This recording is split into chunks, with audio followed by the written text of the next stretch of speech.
안녕하세요. 뉴스반장입니다. 대선을 불과 2주 앞둔 지금 정치판이 다시 한번 꼼수와 소동으로 들썩이고 있는데요.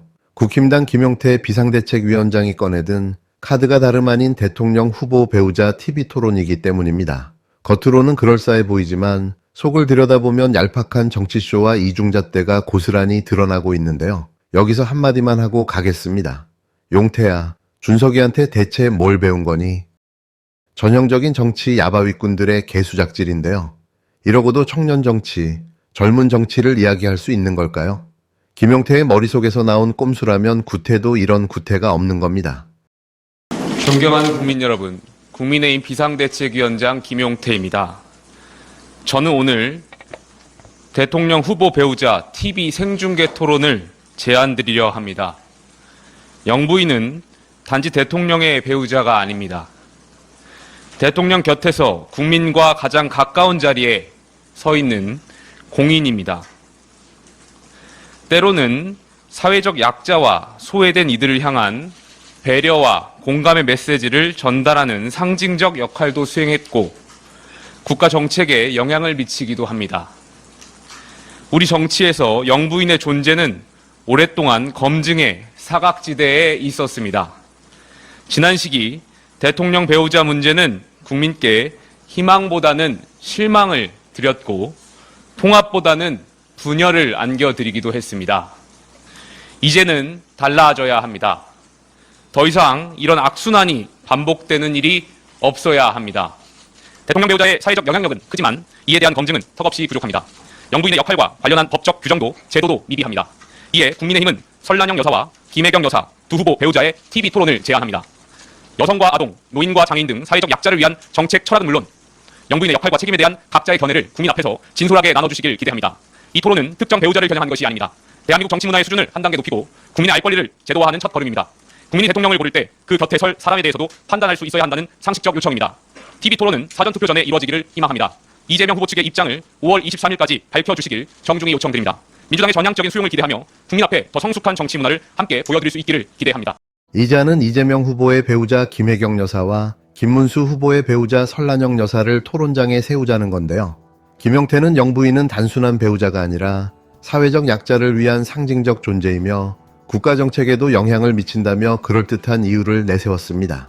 하지만 이제는 딱 이 한마디로 모든 위선이 드러납니다. 김건희는 도대체 뭐였던 걸까요? 김건희는 윤석열 정권 내내 허위 이력과 도이치모터스 주가 조작, 코바나 컨텐츠 비리, 건진법사 국정 개입, 통일교 연루 의혹 등 숱한 논란의 중심에 있었는데요. 그럼에도 단 한 차례도 국민 앞에 나와 해명하지 않았고 검찰 소환조차 없었습니다. 김용태가 말하는 검증의 제도화는 애초에 윤석열 정권에서부터 무너졌던 개념인데요. 이걸 왜 이제 와서 이 시점에 꺼내드느냐는 거죠. 영부인이 공인이라면 최소한의 책임은 져야 하는데요. 김건희는 그 책임을 지기는커녕 용산 권력의 중심에서 특권을 누리며 권세를 휘둘러 왔습니다. 이런 현실을 외면한 채 야당 후보 배우자에게만 검증을 운운하는 건 공정도 아니고 상식은 더더욱 아닌데요. 의도가 분명한 도발인 거죠. 이번 제안의 속내는 뻔합니다. 김혜경 여사의 과거 논란을 다시 끄집어내 이재명 후보의 중도층 지지를 흔들어 보겠다는 속셈인데요. 실제로 SNS에서는 대통령을 뽑는 건지 영부인을 뽑는 건지 모르겠다는 비판이 쏟아지고 있습니다. 국민이 원하는 건 물가 안정과 일자리 창출, 부동산 대책 같은 실질적인 정책인데요. 국힘당은 여전히 김혜경 여사 타령에 매달리고 있는 거죠. 이쯤 되면 대선이 아니라 영부인 선거냐는 비아냥이 나올 수밖에 없는데요. 다시 말하지만 이번 선거는 대통령 선거입니다. 더 황당한 건 국힘당의 내로남불인데요. 김건희의 수많은 의혹은 철저히 외면하고도 야당 후보 배우자에겐 검증의 칼날을 들이대고 있습니다. 김용태는 이 제안이 특정인을 겨냥한 것이 아니라 정치 문화를 성숙시키기 위한 상식적 요청이라고 떠들어댔는데요. 그렇다면 왜 지금일까요? 김건희가 권력을 휘두를 때는 침묵하고 있다가 대선이 임박하자 갑자기 배우자 토론을 꺼내든 의도가 뻔히 보입니다. 이런 정치쇼는 오히려 역풍만 불러올 가능성이 큰데요. 김혜경 여사가 토론을 거부하면 비리를 인정한 것처럼 몰아가려는 전략이겠지만 오히려 이재명 지지층의 결집만 불러올 수 있습니다. 그동안 대한민국에서 영부인의 역할과 관련해서 어느 정부를 막론하고 여러 가지 논란이 있었던 것도 사실이었습니다. 여러 가지를 반성하고 대한민국의 정치 문화를 한 단계 더 성숙시키고자 또 대한민국 대통령 선거의 일정에 맞춰서 국민들의 알 권리를 실현하고자 대통령 후보의 배우자의 토론을 제안하게 되었습니다.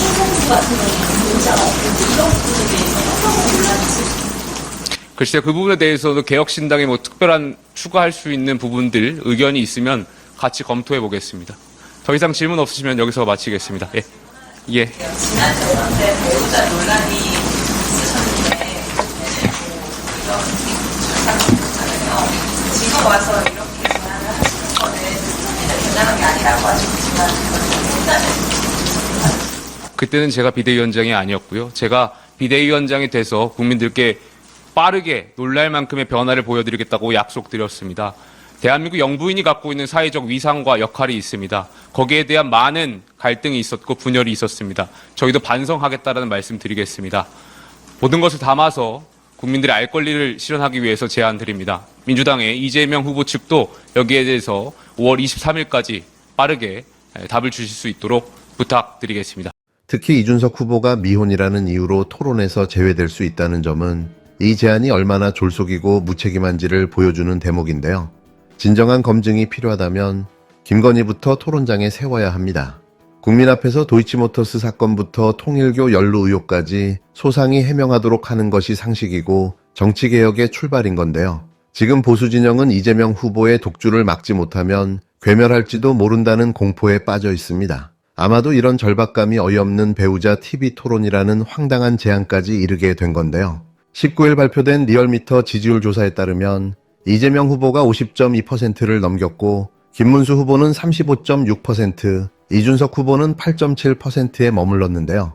KSOI와 CBS 노컷뉴스 조사에서도 이재명 후보는 49.2%, 김문수 후보는 36.4%, 이준석은 9.4%로 나타났습니다. 보수 후보들이 힘을 합쳐도 이재명 후보를 넘어서지 못하는 구도가 되어버린 거죠. 김문수는 윤석열 대 이재명 구도를 깰 역량이 없고 이준석은 리더십 이미 바닥을 보여줬는데요. 급기야 두 사람은 오세훈 서울시장이 주최한 토론회에서 단일화 가능성을 시사하며 읍소하는 모습까지 보였습니다. 안철수 선대위원장은 이재명 타노스를 막기 위해 어벤져스 어셈블이 필요하다고 했지만 이준석은 단일화는 이길 수 있는 방식이 아니라고 선을 긋고 독자 노선을 고수하고 있는데요. 이런 혼란과 전략 부재 속에서 나온 배우자 토론 제안은 국힘당이 비전은 없고 절망만 가득하다는 사실을 보여주는 사례입니다. 대선이라는 중대한 국면에서 배우자 흠집내기로 시간을 허비하는 정당에게 과연 미래가 있겠습니까? 국힘당이 진짜 이 판세를 뒤집고 싶다면 김건희 문제부터 정리해야 맞습니다. 윤석열 정권의 국정농단에 대해 국민 앞에 사과하고 진정한 반성과 혁신의 모습을 보여야 할 텐데요. 배우자 토론 같은 구차한 꼼수를 걷어내지 않는 한 어떤 말도 어떤 제안도 국민에게 신뢰를 줄 수 없습니다. 국민은 바보가 아닌데요. 누가 준비된 후보인지, 누가 비열한 술수만 부리는지는 이미 다 알고 있습니다. 국힘당은 이 당연한 진실부터 인정해야 하는데요. 그렇지 않으면 기다리고 있는 건 괴멸뿐입니다. 그런데 정말 어이가 없습니다. 어디서 이런 야바위 정치를 배워왔는지 젊은 비대위원장이라고 앉혀놨더니 하는 짓은 7, 80년대 구태정치만 보여주고 있는데요. 어쩌면 그렇게 이준석과 똑 닮았을까 싶습니다. 김용태 의원이 나왔는데 후보자들 그 배우자 토론을 제안을 했거든요. 저는 모르겠는데 어떻게 생각하세요? 내가 좀 전에 봤는데 그러면 이준석 후보는 어떡합니까? 그 말이 되는 얘기를 해야죠. 그게 그 당의 문제입니다. 즉흥적이고 무책임하고 대책 없고 그게 말이 되는 얘기예요. 이 신성한 주권 행사의 장을 그런 식으로 장난을 치듯이 이벤트화해서는 안 되는 겁니다. 좀 격에 맞게 말씀하시도록 요청드립니다. 그분이 120원짜리 8,000원 비싸게 팔고 있다고 내가 말했다고 조작한 그분이죠? 맞죠? 맞습니다. 그 처벌받아야 돼요. 그러면 안 됩니다.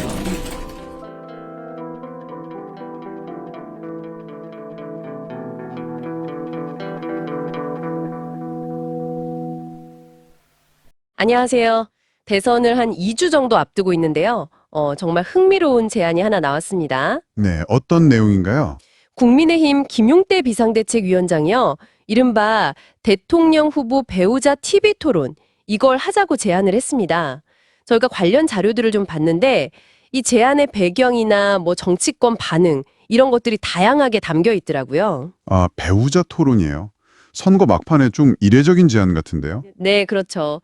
겉으로 내세우는 이유는 뭐 영부인의 공적 역할, 또 국민의 알 권리 이런 건데 정치적인 계산이 깔린 거 아니냐 이런 비판도 만만치 않아요. 그럴 수 있겠네요.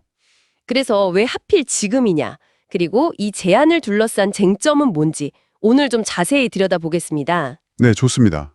우선 제안 내용부터 좀 정확히 짚어볼까요? 네. 민주당 이재명 후보 배우자죠, 김혜경 여사. 그리고 국민의힘 김문수 후보 배우자 서령 여사. 이 두 분이 TV 토론을 그것도 생중계로 하자 이겁니다. 생중계로요? 네. 명분은 그거예요. 대통령 배우자도 그냥 배우자가 아니라 공적인 인물이고 사회적 영향력도 크니까 국민들이 좀 검증을 해야 한다. 뭐 이런 거죠. 시점도 구체적으로 정했나요? 네, 사전 투표 전에 하자.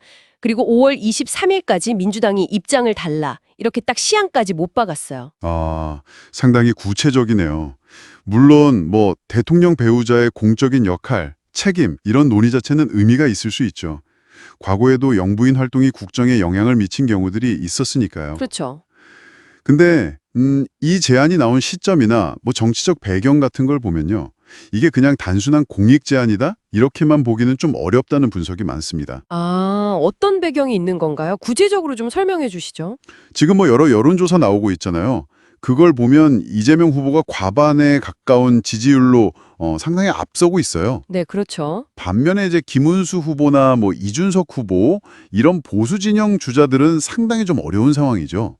그래서 후보 단일화, 그러니까 후보를 한 명으로 합치자 이런 얘기까지 나올 정도거든요. 아, 상황이 그 정도로 안 좋군요. 네, 이런 좀 위기 상황에서 배우자 토론 카드를 꺼낸 거다. 그러니까 판세를 한번 흔들어 보려는 거 아니냐? 뭐 이런 해석이 많습니다. 일종의 승부수라고 보는 거죠. 결국 타이밍이 문제다 이런 거군요. 그렇죠.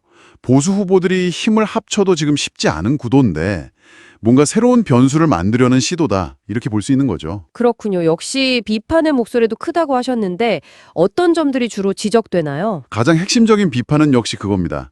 왜 지금이냐? 그리고 김건희 여사는 왜 예외였냐? 아, 이중잣대 논란? 네, 바로 그거죠. 윤석열 정부 출범하고 나서 김건희 여사 관련해서 여러 논란들이 있었잖아요.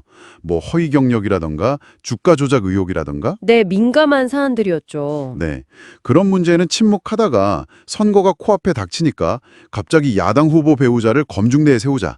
이거는 좀 형평성이 안 맞다. 이중잣대다. 이런 지적이 나올 수밖에 없죠. 김 위원장은 뭐 특정인을 겨냥한 건 아니다 이렇게 선을 긋둔했던데요. 뭐 그렇게 말은 했지만 글쎄요.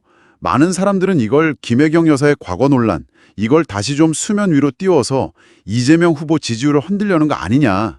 이런 정치적 의도가 있다고 보는 시각이 강합니다. 네, 그럴 수 있겠네요. 게다가 또 하나 허점이 뭐냐면요. 이준석 후보는 미혼이잖아요. 아, 맞네요. 그럼 이 토론 대상 자체가 안 되는 거예요. 이게 정말 공정한 검증이나 뭐 정치 발전을 위한 거라면 기준이 좀 일관성이 있어야 하는데 이런 부분에서 설득력이 좀 떨어진다는 거죠. 하긴 그렇네요. 기준이 또 오락가락하는 느낌이 있군요. 네. 김 위원장 본인은 뭐 과거 정치와는 다른 모습을 보이겠다 이런 취지라고 설명을 했어요. 근데 저희가 본 자료들을 보면 반응이 아주 싸늘합니다. 뭐 구태 정치다, 정치쇼다 이런 비판이 많고요. 심지어는 정치 야바이꾼의 개수작질, 그러니까 국민 속이려는 저급한 술수다 이런 아주 강한 표현까지 나왔어요. 와, 표현이 상당히 강하네요. 결국 이 제안이 뭐랄까 대선의 본질인 후보자 정책이나 비전 경쟁 이런 것과는 좀 거리가 멀어지고 배우자를 통한 흠집내기, 네거티브 공방으로 흐를 수 있다는 우려가 큰 거군요. 맞습니다. 그런 우려가 크죠. 이런 전략이 오히려 역풍을 맞을 수도 있다는 분석도 있던데요. 네, 그런 분석도 충분히 가능합니다. 토론을 만약에 거부하면 뭔가 숨기는 거 아니냐 이렇게 몰아갈 수는 있겠죠. 네. 근데 자칫 잘못하면 오히려 상대 진영 지지층만 더 단단하게 만들어주고 중도층은 좀 외면하게 만들 수도 있다는 겁니다. 실익이 없을 수도 있다는 거죠. 득보다 실이 클 수도 있다. 그렇죠. 정리해보면 국민의힘 측은 영부인의 공적 역할이나 국민 알 권리 이걸 명분으로 내세웠지만요. 선거를 코앞에 둔 시점이라던가 현재 보수 진영의 어려운 상황, 또 과거 김건희 여사 사례와의 어떤 형평성 문제, 이런 것들이 막 복합적으로 얽히면서 결국은 선거 국면을 좀 바꿔보려는 정치적 카드로 보는 시각이 우세한 것 같습니다. 명분보다는 그 이면에 깔린 의도에 더 주목하게 된다는 거군요.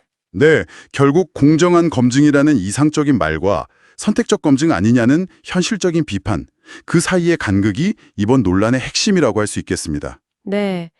선거라는 정말 중요한 무대인데 후보자 본인이 아니라 배우자가 이렇게 전면에 나서는 전략, 과연 유권자들의 마음을 얻을 수 있을까요? 글쎄요, 지켜봐야겠죠. 네.